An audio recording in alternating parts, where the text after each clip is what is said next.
Hi everyone. What I'm wanting to show you here in this video is how I went about bending this PVC pipe that I'm pointing to, and then I'm going to do the same to the lower one down as I talk about the process of bending PVC conduit.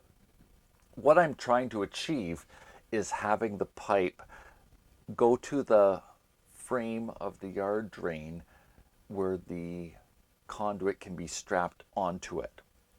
So what I'm setting up here is with a plumber's square to prevent a fire from happening due to the heat that you need when using a heat gun. This is to protect the landscape fabric in behind the plumber's square from getting too hot, and would also be used by a plumber, for example, if soldering in a tight space. So what I want you to focus on is the top conduit, and then how I'll make the bottom one in a similar shape. What you do is heat up the PVC conduit to a temperature of about 195 Fahrenheit. This will allow it to become malleable, and then with a slow arcing curve you can make a shape to go around something like a vinyl siding to brick transition, or whatever the offset is needed for your application. So I'm going to turn on my heat gun, and I'm setting it today to 425 degrees Fahrenheit to start with, and then I'm going to jack it to 480 Fahrenheit in the final steps. When bending PVC pipe, it's slow moving strokes, broad strokes, so that the entire pipe is heated. If you don't do this, a scorch mark will form on the PVC conduit, and the wiring code mandates that that piece of conduit be removed and replaced.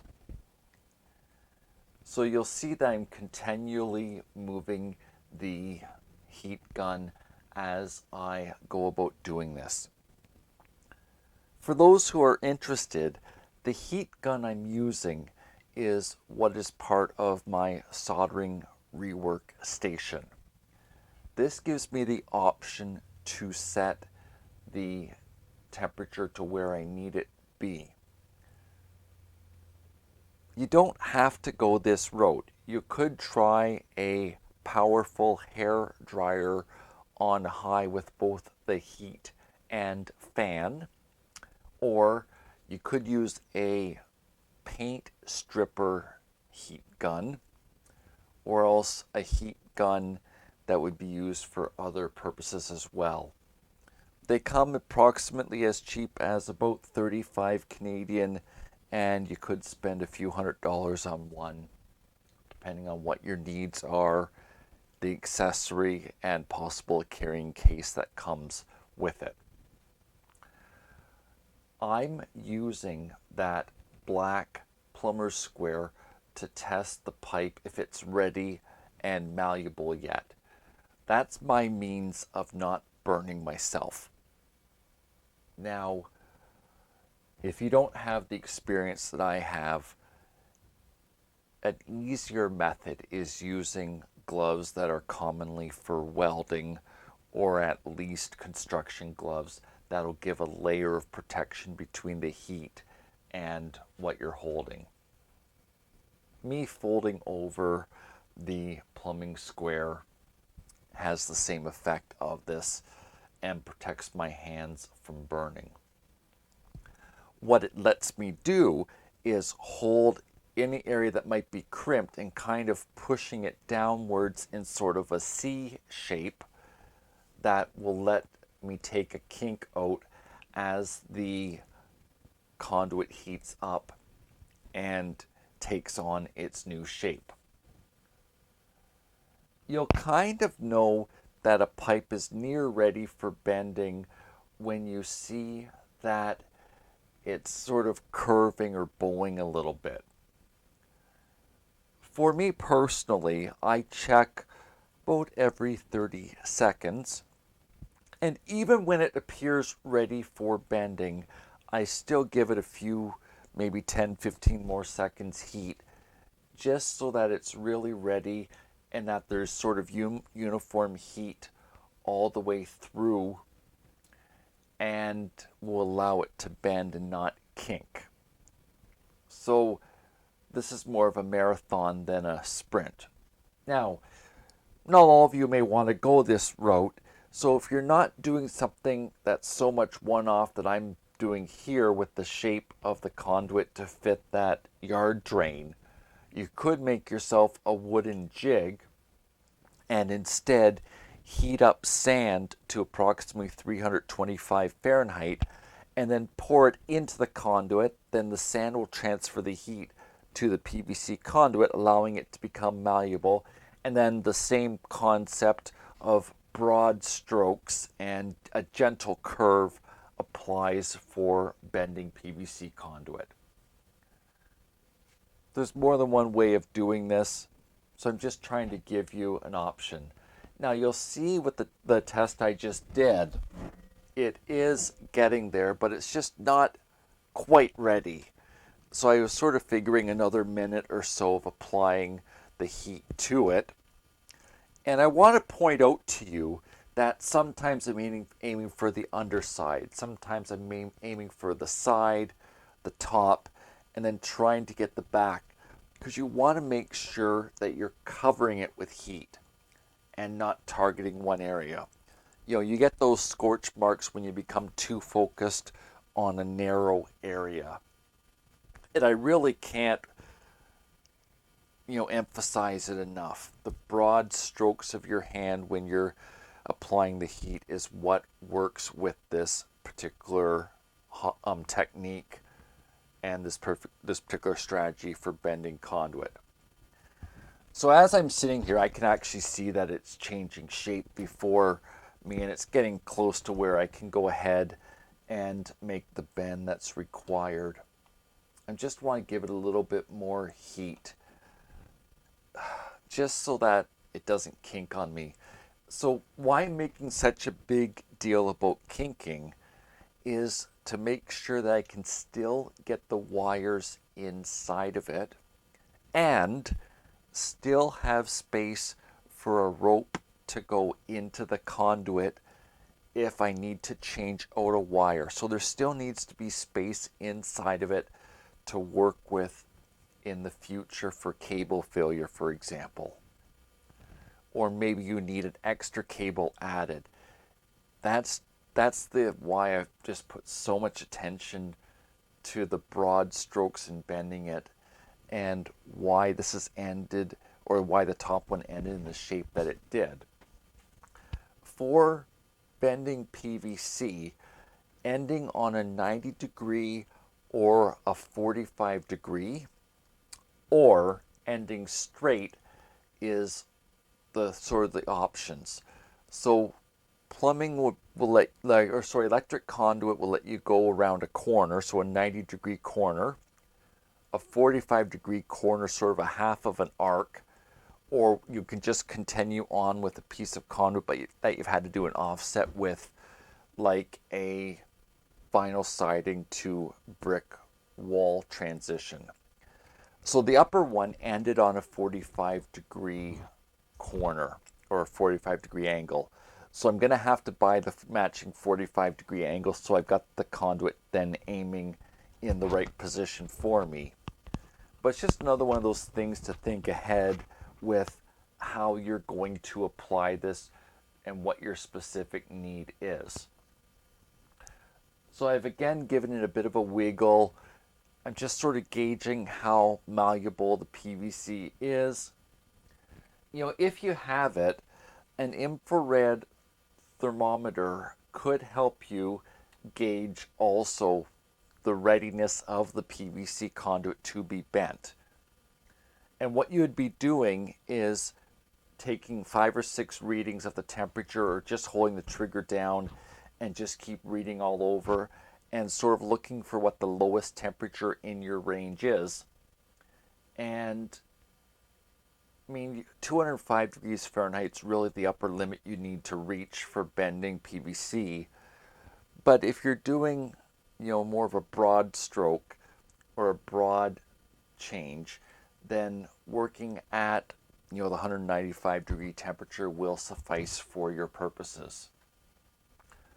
You do need to give a bit of thought to how long it's going to take you to hold or put the PVC into the new shape it needs to take on. Now, if you think back to the start of the video, you'll see that the elbow here, the 90-degree elbow, has now become a lot more straight.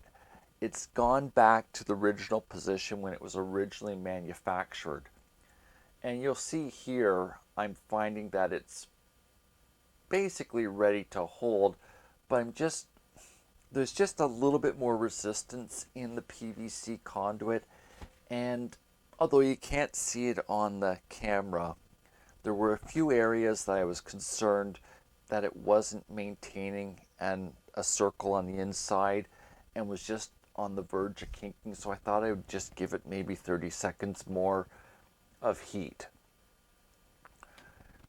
In all honesty and in all sincerity, if this is something that you're going to do, what I would suggest is buying an extra piece of PVC and just playing with it.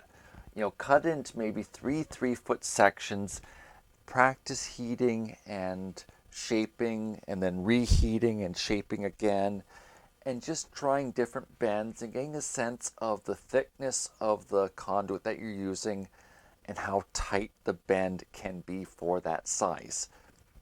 Here in this application, I'm using 3/4 inch PVC, so roughly 18 millimeters.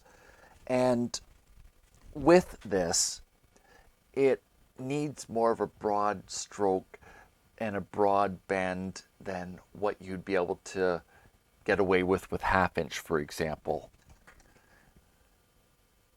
So we're getting to here to where I think that it's going to be able to take on the shape that I need it to.